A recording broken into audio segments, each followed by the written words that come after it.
पश्येतां पाण्डुपुत्राणाम् आचार्य महतीं च मूं व्यूढां द्रुपदपुत्रेण तव शिष्येण धीमता।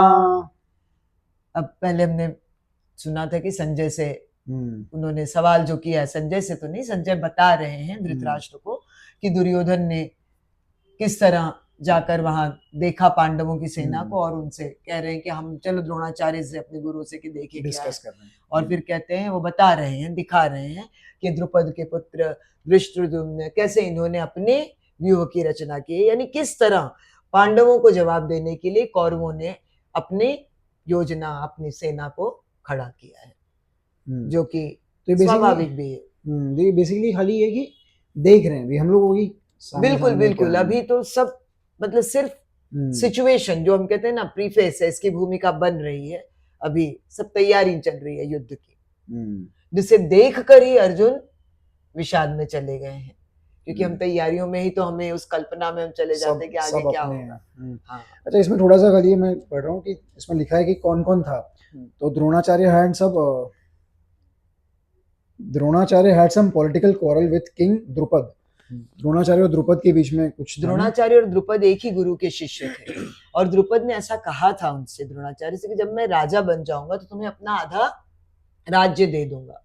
लेकिन जब द्रोणाचार्य गए तो द्रुपद ने उनका अपमान कर दिया, और यहीं आकर ये उन दोनों में द्वेष जो था, ये उनकी अपनी शत्रुता कह लूं, दुश्मनी कह लूं, दुर्भाव कह लूं एक दूसरे के प्रति, विशेष तौर पर द्रोणाचार्य के मन में।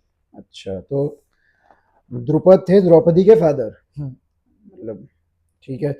As a result of this quarrel, Drupad performed a great sacrifice by which he received the benediction of having a son who would be able to kill Dronacharya. Drupad performed a great sacrifice by which he received the benediction of having a son who would be able to kill Dronacharya.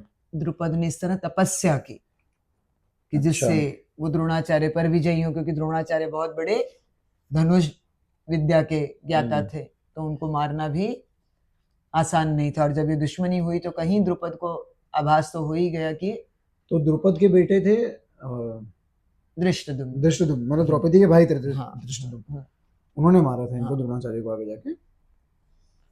अच्छा, चलिए, तो basically मैं जो तीसरे श्लोक से जो मैंने समझा कि वो समझ रहे हैं कि एग्जैक्टली कौन क्या क्या है।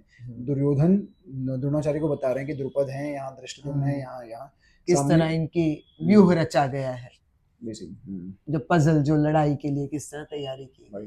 तो वही कि शुरुआत के कुछ श्लोक में कुछ वैसे एजुकेशनल नहीं है पर इंफॉर्मेटिव है, विच इवेंचुअली जब हम लोग को पूरा इन्फॉर्मेशन मिल जाएगा then we can move towards the educational part. एक एक करके जैसे जैसे श्लोक लिखा गया हम वैसे ही जाएंगे, रोज एक एक श्लोक। शुभ रात्रि। श्री कृष्णम शरणम मम।